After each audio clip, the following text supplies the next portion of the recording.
কিতা sir BJP কব পাওয়াৰটো সব ঘূৰাই লৈ আছে এটা ডাঙৰ নেতাৰ কাৰণে আমাৰ তেতিয়া কংগ্ৰেছৰ কৈছে মই তেতিয়া কি কৈছো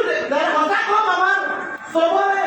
আমাৰ নেতা হাওৰাঘাট এক্স মিনিষ্টাৰ ভৰ্তি কি ডাঙৰীয়া আছিলে